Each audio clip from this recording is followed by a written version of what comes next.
Voilà. Match Balouki, la fuite de Joseph Kabila en Namibie. Les États-Unis disposent de 3 satellites. Paul Kagame aux aveux, Corneille Nanga en larmes, Kingakati saisi et plusieurs biens de Joseph Kabila saisis par la justice congolaise. Nini Zoleka. Mbote, les internautes, Mbote Nabino ba papa pe ba mama, ba abonné na biso nyonso ya Dr News. Mbote Nabino ba diaspora, ba nyonso bazali banda ya mboka. Mbote Nabino ba congolais de père et de mère, bozala kana souci ya koluka koyeba état de santé ya mboka na bino. Pays elalaki ndenge nini, pays elamuki ndenge nini. Qu'est-ce qui se passe à l'est de la République démocratique du Congo? Quel est l'état de santé ya Mokonzi Mboka Félix Antoine Tshisekedi Tshilombo? Quelle est la disposition de l'armée ou du gouvernement congolais à ce qui concerne la situation sécuritaire à l'est de la République? Mandeko, okoyiko ça la blague. Mais situation sécuritaire à l'est de la République démocratique du Congo, c'est prioritaire. Ndenge tolobaka un véritable Congolais koyi kolekisa mokolo te sa koluka oyeba Congo elalaki ndenge nini, Congo elamuki ndenge nini. Un vrai Congolais oza censé koluka koyeba mboka elalaki ndenge nini, mboka elamuki ndenge nini. Voilà pourquoi votre humble serviteur, Leki Nabino, moi Nabino, toyeto partager tout solo la masolo sur les actualités de la République démocratique du Congo. Je vous demanderai, vous les abonnés à Dr News, de liker l'émission, de commenter et de partager les liens pour que notre vidéo soit sécurisée. Bah, au pénal, bah, s'abonner, les autres, c'est 1 minute, tech, pour s'abonner. Parce que la chaîne, vous serez informés en exclusivité de tout ce qui se passe en République démocratique du Congo et à l'est de la République. Bande de combat congolais, vous connaissez bien l'origine. Il y a les atrocités à l'est de la République démocratique du Congo. Origine, il y a des crimes, il y a des guerres, tout qu'on sort. C'est les États-Unis d'Amérique. À l'époque, il y a Bill Clinton. Parce que le monde est là qui bipolaire. Quand le monde était bipolaire, tout ça qui n'a deux puissances. C'était l'IRSS et les États-Unis d'Amérique. L'IRSS a eu comme ça la bêtise à travers le mime Nagolbachel. Pour perdre puissance la Bango, le monde était devenu monopolaire. C'était maintenant le règne, il y a États-Unis d'Amérique à cette époque. Alors Bill Clinton il voulait écrire l'histoire Yassika. Histoire Yassika la 4e République démocratique du Congo. Le Kola Bango ne va créer qui? Les atrocités, les insécurités, tout qu'on sort. Le président Félix Aïna Bokonza dit non, non. Fonazon n'est pas un bateau, c'est pourquoi les chefs de l'État, comme on a J. de Vance, le vice-président des États-Unis d'Amérique, Basolola, à ce qui concerne le matière critique ou le minerai stratégique. Nzamba outi ko frapper États-Unis d'Amérique. Bangaki ba mekaba tsanzambe lisapina lisu. Les États-Unis va perdre nini? Los Angeles. Les États-Unis vont perdre la Californie. Va perdre plus de 600 et quelques milliards de dollars. Excepté 255 milliards au bataki dans la guerre à Ukraine. C'est-à-dire, perte c'est kotaki énorme. Maintenant, lorsque Donald Trump aille à la tête ou à la magistrature suprême des États-Unis d'Amérique, comme il y a un parinaka pouvoir, il y a le président Félix, le pourparler à ce qui concerne le chaîne d'approvisionnement et les minéraux critiques. Même la Senko affaiblie. Abed Donassé Choli, Firgence Mouteba, frigolin ambongo na muyibi oyo ya senga ya SCC affaibli bake koluka Antonio Guterres akotisa pilipili na mungwa pour que la RDC ait signé l'accord avec les États-Unis. Boyoka qui même Prince Penge o azala lokola Rwanda wana. Et Penga lobaki nini? Tshisekedi a kabi ba minéraux na biso. Oh biso to sala ki système ya drogue. Maintenant qu'est-ce qui se passe dans minute oyo? Kabila yaki na Goma. Kabila yaki na Goma. Kabila yaki na Goma pour une mission. Mission Kabila ezalaki nini? Pendant que le président Tshisekedi séjournait dans Katia, Lubumbashi, Kabila avait envoyé équipe, il y a 15 personnes. 8 personnes au Bazala qui va tireur d'élite. J'espère que je vous avais dit ça.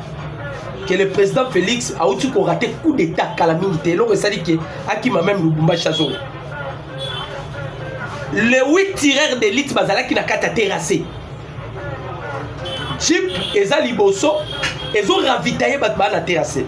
Avant que le président Félix Abima, il y a toujours des éclaireurs au Babima.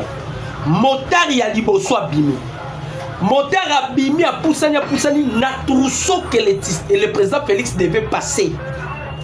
Motard a moni jeep y a propre. Ils ont fait ça batubilo qu'on a quatre maboudou. Na ba terrasser. Ah. Amoni ngo suspect. Motard a baluki. Azongi a signalé Batu, Baïdissa Mukonza Bimate Azela, à mon suspect. C'est alors que le garde républicain Tombaye, il y a eu des affrontements, Bakangi, 8 personnes. 8 personnes au Bangaba, peut-être c'est du coup d'état. Donc Kabila Koyana Yena Goma a équipona qu'on s'autoproclamé une fois monsieur Lekina Oezana Lubumbashi Simbi, Malamo Kabila Sali. A s'autoproclamer Malamoko. Et avant qu'il vienne à Goma, il a passé par Congo-Brazzaville, Kokutana Sassou.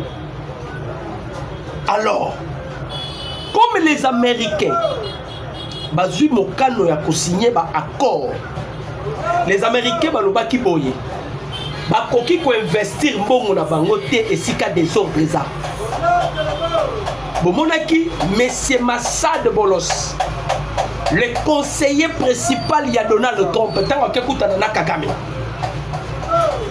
Ayebisi Kagame bien.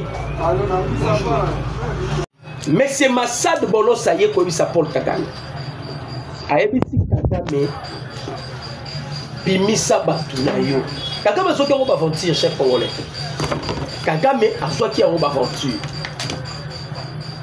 Alors, Bimisa Batunayo n'a exhorté yo. Au nom du président des États-Unis d'Amérique, Donald Trump. Kagame a joué comme aventure. On dit que Kagame a mis ça qui a aventure.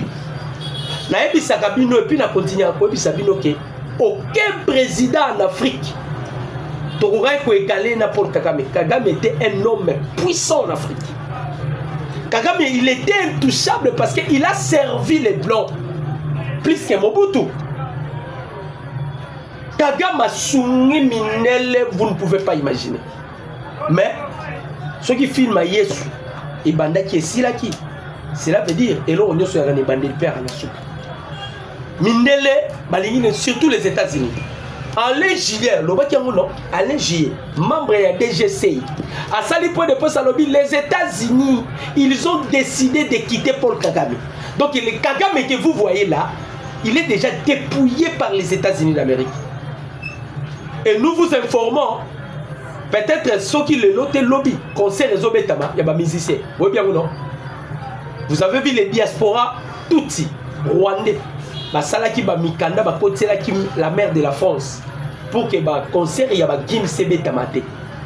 Bandekonangaï, puissance à opinion et à ralikolo. Kagame a perdu ces concerts-là, pourquoi? Parce qu'on doit parler de toutes les atrocités, des crimes et de massacres qui s'est fait à l'est de la République. Musiciens, vous allez voir le pasteur Moïse Mie, la diaspora, na Congo moko. Kagame nani Kabila yeo, akimi komati. Akena Namibie. Sko yo Congolais, so yindi na Congo kima parce que ça sunge so lingarabi sote. Angola ba lingarabi sote. tozalaka na Congo moko yango toyebisaka ba Congolais totika ba aventure totika ba sentiment Kagame azwaki yango ba aventure nazo ko informer bino Kagame lobi asali document il sanctionne les États-Unis. Imaginez Kagame il sanctionne les États-Unis. Ce qui Kagame a commis ko sanctionner les États-Unis, c'est-à-dire une kolobani. Awa ba pesi Kagame ultimatum ya semaine oyo nyos. Balobi soki semaine oyo eleki Kagame obimisi batu na yote, les États-Unis disposera tous les moyens possibles pour anéantir Kigali. D'abord, Kagame vit l'enfer. Économie à Rwanda. Bandeko. Balance économique à Rwanda. Dépression en dépression. Bazo subir l'inflation monétaire. Président Félix Azalaki Mayele. Mukontamboka.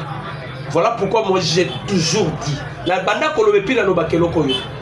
Aucun président n'est puissant sur le plan diplomatique. Aucun. Tshisekedi est venu enseigner la politique au monde. Bien que les Congolais belé bazo koka digérer des difficultés anime parce que Tshisekedi c'était noir. C'est ce qui s'était passé aussi à l'époque de Tshisekedi wa Mulumba, heureuse mémoire. Dès son vivant, Etienne Tshisekedi wa Mulumba na kolukaka ko bundisa Kabila akenda kokutana na président d'Afrique Nelson Mandela. Il est passé parmi les monuments d'Afrique. À ABC Nelson Mandela, j'ai besoin de raconter la reine Angleterre. Bandeko.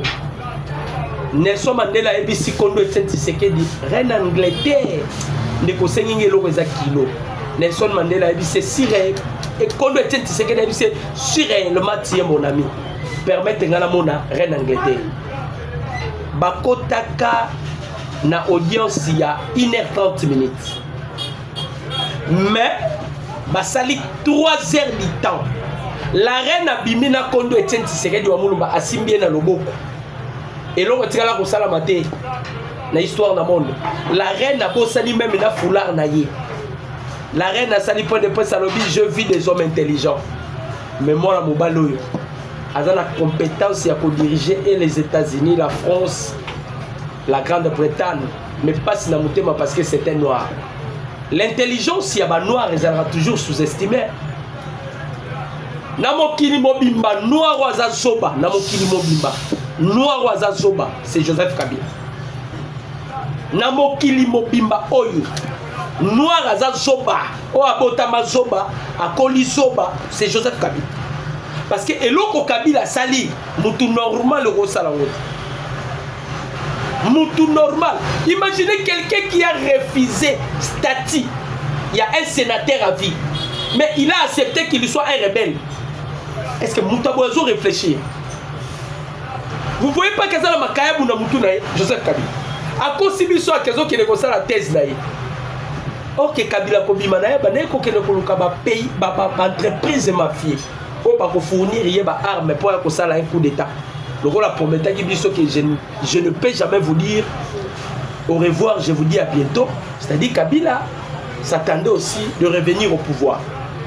Mais il est compliqué Kabila a coquille qu'on maîtrisait pour Kate. Bande combat congolais. Naebisa Rabino n'a continué à Sabino. Le pays le plus sacré au monde, c'est la République démocratique du Congo. Si vous allez dans les livres d'Esaïe, Esaïe parle de la RDC. Esaïe. Dans la Bible, Esaïe. Un prophète a Koufa Moula Namboula.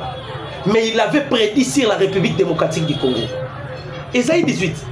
Le pays coupé par des fleuves, qui est né dans Google le vérifier. Un pays coupé par des fleuves, c'est la République démocratique du Congo. Au-delà des fleuves de l'Éthiopie, Balobi, Nzamba kokita na peuple, akokita na pays wana. Esaïe a prophétisé pour la RDC. En dehors, il y a Esaïe. Job aussi a prophétisé pour la RDC. Le pays le plus béni au monde. Bandeko, na ba recherche na ngana salaka. Un jour, dans sali recherche, j'ai cherché à faire la découverte sur les anciennes cartographies à Afrique pour n'avoir vraiment origine à Congo. Nazui ancienne carte ou ancienne cartographie Afrique. Na 1600 ans. Cartographie Afrique na 1600 ans. Là où on écrivait place il y a carte de la République démocratique du Congo, Banoti Kango ouvert. Mais baneko koma makambo moko à latin. Baneko koma Benita Yetera. Na 1600 ans. Baneko koma Benita Yetera. Ce qui te lobby tout ça la traduction en français et nous qu'on la terre bénie. Comment ces gens-là où baneko ça la cartographie Afrique. Bah qui déjà que la RDC c'était une terre bénie. Bango de bakoma Benita Yetera na lobi na bino na 1600 ans na cartographie Afrique. Là où se trouvait la carte de la République démocratique du Congo, on écrivait Benita Yetera, qui veut dire la terre bénie. Toyen en 1585, baye ko changer. Au lieu de comme Benita Yetera, parce que sous Benita Yetera, là où se trouvait la cartographie de la République démocratique du Congo, bakomi ko comme Iderium Terra. À la terre, ceux qui te l'ont tout traduire en français et nous qu'on la terre des Juifs. Voilà pourquoi moi je vous ai toujours dit, le véritable juif que la Bible a énuméré, ce sont les peuples congolais. Donc c'est nous les juifs. Il y a une différence entre les Israélites et les Israéliens. Nous sommes les Israélites. Benjamin Netanyahu sont des Israéliens. Bisotoye na progéniture ya Sem. Parmi les 3 fils de Noé qui peuplaient la terre, il y avait Sem, Cham et Japheth. Celui qui a été maudit, c'était Cam. En soi, ce n'était pas Cam, c'était la progéniture de Cam qui était Canaan. Donc, ce pays est extrêmement béni de Dieu. Et Dieu attendait toujours le moment propice à susciter un homme. Je vous informe que Paul Kagame, les Américains, soit c'est la vie, soit c'est la mort. Mais pour vous comprendre que Kagame n'est pas Banga Kaliwa, Bandeko, les RDF, Bana Katsako Bima, Babanaïna na Kamanyola, Bavide Kamanyola, Bango Moko. Lobby Ezalaki Kabamba, Babimi Bango Moko, Kaleye, Bazo Bima. Maintenant, quel serait le sort de Corneille Nanga? Nanga Lobby, il est prêt de mourir. Parce qu'on va aventurer, sur le temps de Makenga et Bissara Bangot. Alors, le virage au côté, soit c'est la victoire, soit ça serait notre disparition. Et c'est ça, le début de leur disparition. Vous voyez que Joseph Kabila Kimi, Kabila en fuite dans la Namibie. Boyoki Ferdinand Kambere Baleli Babi, Bozoko c'est la Kabila Makambo, il n'a jamais piétiné Goma. Kabila Aniaka Mekamoto. Kabila Aniaka Mekamoto. Tel Kingakati. Bakangolais se préparer pour Moutna Mouton qui ne gozo biloko na Kingakati. Ngana okende zwaka ngando. Ngana okende zwa ngando. Ngando balela biso ba papa wemba balela biso ba tebele bele wana. Okende zwa. Kabila Zuna baba nyama nyoso ya zo. Kabila azui ba nyama nyoso ya zo. Akembe mabango na Kingakati. Il a pillé zo mobimba Joseph Kabila. Bakei na Kingakati bake ko sala découverte. Bakuti 500 Rwandais. Bakuti garnison ya ba armes. Bakuti ba munitions de drones kamikazes. Gouvernement congolais bito ko permettre so ko pesa Kabila espace. Ah, nous avons Sabino ba diaspora, ba congolais partout beaucoup ko se retrouver. So bo monika 2 personnes basangani. Ba obetali solo peut perdre. À la fin de mon émission, je vais vous donner le numéro. Bobenganga. Je vais directement signaler. Babi, on n'a plus besoin d'écouter PPRD na Congo. Donc, on a déjà retiré l'agrément à PPRD. Parti PPRD. Et puis, tous les membres du PPRD basés en haute surveillance. L'ordre a été déjà donné. Si comme ma bé comme Kabila Zanine. Kabila a allé sous la refuge. Il devient maintenant un peuple nomade. Ouganda ne peut pas recevoir Kabila parce que ma béni Museveni m'a beaucoup. Donald Trump pense à la blague. À MBC Museveni, c'est toi qui devais maintenant intercaler. Ngana exploité minerai dans Congo. Museveni a bingaïté. À quel part Kagame? Kagame, toi tu deviens puissant. Sache-le bien, dans peu de temps, on peut utiliser tous les atouts. Je vous informe que les Américains vont disposer de 3 satellites. 3 satellites spatials. Va disposer 3 satellites. Il y a satellites qui ont sécurisé les sols et les sous-sols. Il y a satellites qui ont sécurisé là où se trouvent les entreprises des États-Unis. Et il y a d'autres satellites qui sécurisent le peuple congolais. Va disposer, on a dit quoi? Ah, bientôt là, il y aura maintenant des marines américaines. Boya. Des marines américaines. Basoya. Baso qui ont aventure. Kabila Bane comme Meka. Joseph Kabila. Ane ko Jogé. Atala niveau Tshisekedi à Sirikaka. Azotala niveau Tshisekedi à Komakanakanda. Mais Kabila est kokutana na makambo tikala kokutana na ngote. James Kabaré balela. Kabaré balobi depuis que le Rwanda est Rwanda, on n'a jamais perdu les Soudan et perdre les Soudan à l'époque à Tshisekedi. Tokoufeli est belé, vous ne pouvez pas imaginer. Tokoufeli est belé. Là c'est qui? C'est James Kabaré. En lobby, le Rwanda n'a jamais subi ce genre de pression.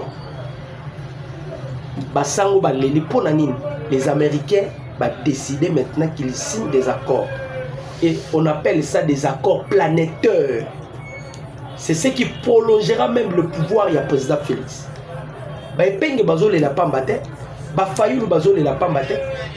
Kabila Ti Ayaki les accords que nous allons signer avec les États-Unis qui vont aventir. Kabila se rend compte que Makambo Izaki aventure tes maisons solo. Ils solo. Parce qu'on a dans la liste, il y a bateau photo kanga. Liste ezali. Parmi bateau bazotanga figurant aussi le nom de Kamé. Donc Wakaningi Ningi, préparez-vous. Ngaïté, Senes Ngaïté. Mais Etalami déjà mon Kilimobimba. Qui Kamere est à connivence avec le M23. À autre que les Brazzaville. Jour à Kenaki Brazzaville, c'est le même jour que Joseph Kabila était allé en Brazzaville.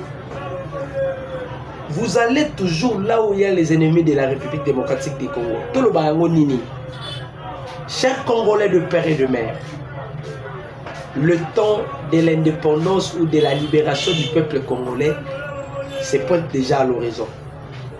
Tant que la guerre à l'Est prendra fin, les gens pensaient que Tshisekedi a blagué. Les gens pensaient que Tshisekedi a salabo. Mais aujourd'hui, les gens se rendent compte que Mutoyo n'a pas mon effigie dans la rue. On va comprendre que non, c'est un homme. C'est un homme. Kabila Kimi Shinarambo. Namibie. Namibie, on n'a pas qu'à, je ne pense pas qu'il y a ça, on a 3 jours, 4 jours. Parce que les Américains observent pays Nino et Yamba Kabila. Si vous recevez seulement Kabila, Boyambi Kabila, sachez bien que les Américains vous pointent déjà dans la liste noire là-bas. Parce qu'ils veulent à tout prix exploiter maintenant les minéraux congolais.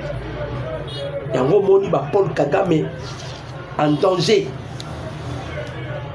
En danger. Kagame, il est entre la vie et la mort pour votre information. Hein? Kagame est entre la vie et la mort. Kabila Taki Manyoko na mai. Atela ki Mukonzambo ko Manyoko na mai. Mais le président Félix a eu libre politique à système à rebois qui l'a mandé sous mai. Eh, to bois qui mai mandé sous nyoso ya mabezo matalikolo. On a la facilité d'identifier des TTT qui sont avec nous et qui ne sont pas avec nous. C'est ça le système à Madesu. Toujours qu'à Maï, tu vois qui n'a pas ça Madesu. Madesu nyonso ya kobeba et banyo mataliko. Donc toujours détecter bango dans la facilité. Toujours détecter bango. Awa batu nyonso baza be souffler. Chers Congolais de père et de mère. Batu baza essoufflé awa. Il faut que les deux chambres se réunissent maintenant. On appelle congrès pour d'abord retirer d'abord la nationalité congolaise au Pesa Kabila. Comme ça, tout tika Kabila. Abanda koyinga inga. Bandeko na mboka moko na Rwanda. Ceux qui n'ont vu image wana peut-être na ba émission Zoya, je vais vous balancer. Na mboka moko na Rwanda, balobi ba komo lia mpu. Mpu kupeta ba komo lia. Donc souffrance est na Rwanda. Imaginez souffrance est comme à niveau ko yebisa Kagame alobi soki en kufa na ye.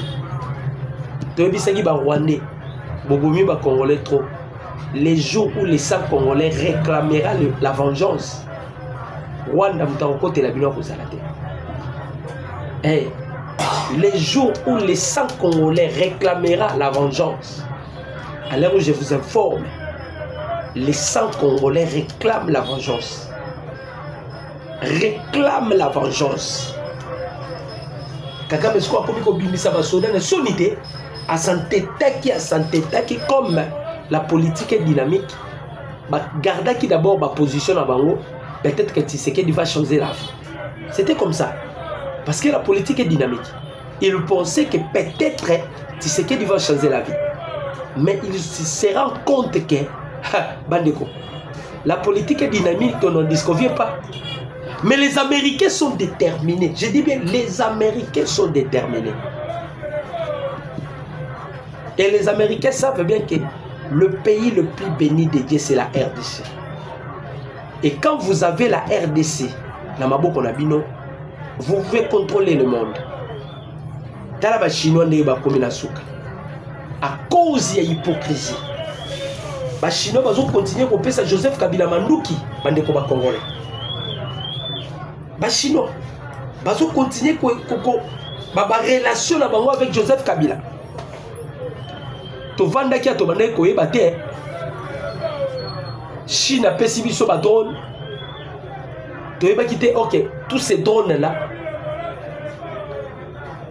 Ba ke ba pesi Rwanda les anti-drones. Ezelo ko banda ko bouleverser même calcul la biso. Mais Dieu merci, le président Félix Attala a dit non.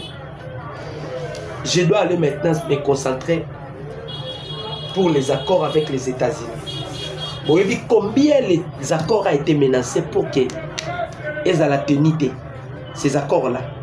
Ils ont été tellement menacés, mais à l'heure où je vous parle, Virginie va voter. Le département d'État américain va voter.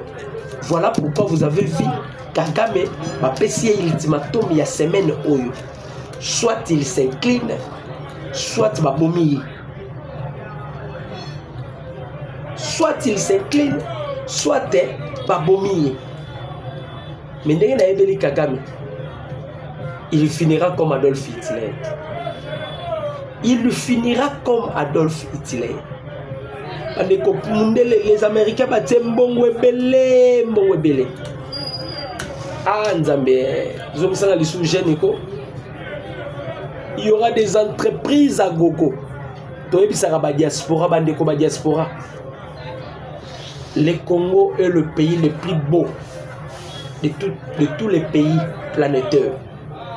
Quand on dit cela, c'est par rapport à la ressource minérale na biso.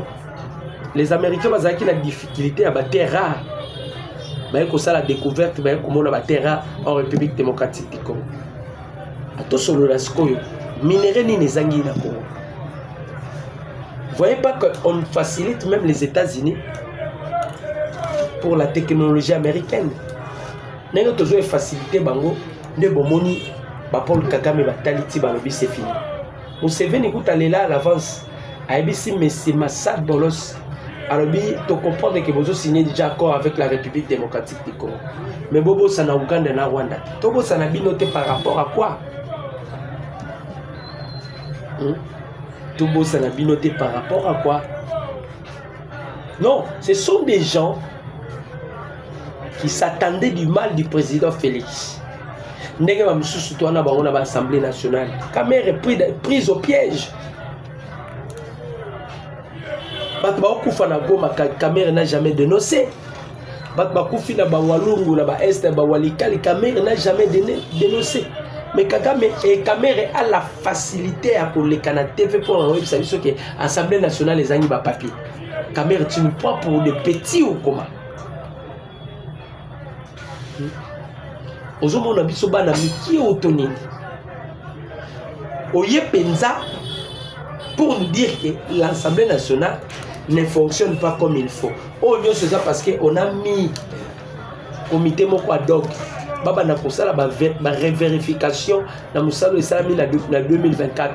Ba yeba les appuis budgétaires, les dépenses tout consomme ba yeba. Ils a blaguité. Ils a blaguité. Quand vous avez déjà commission avec Keibo et Bakim Kolomoro Rolelati.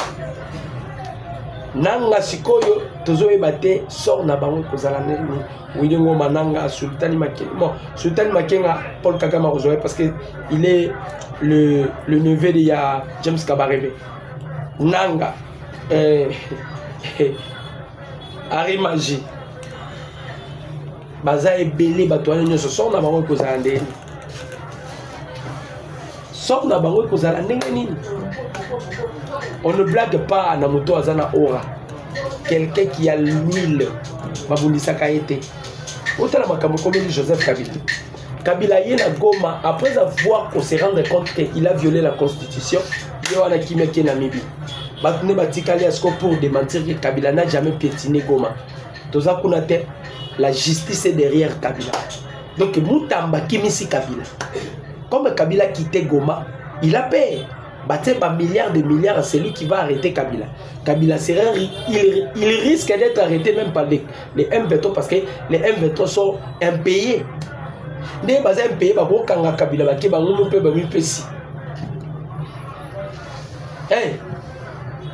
ils sont impayés. Bandeko. Vous faites la guerre sans base aérienne. Vous faites la rébellion sans base aérienne. Oh, rébellion pour aboutir, il faut Mundela Zalasima rébellion. Mundela Tozoluba, ce n'est pas la France, c'est les États-Unis d'Amérique. Maintenant, les États-Unis s'arrangent derrière la RDC. Les États-Unis considèrent que Tshisekedi, c'est le président exceptionnel. Les États-Unis disent que Tshisekedi, c'est un homme honnête.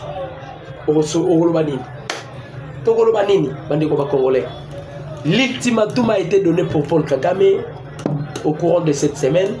Joseph Kabila en fuite pour Namibie. Il devait maintenant un peuple nomade. Un peuple nomade. Kingakati. Pas d'entrée, pas de sortie. Bouclage. Nabani Ninyos. Donc ils sont en débandade. Ils sont en débandade. C'était avec plaisir de partager ce numéro de décryptage ensemble avec vous, chers Congolais de père et de mère. Surtout Bino abonné, il y a Dr News. Mon numéro c'est plus de 50.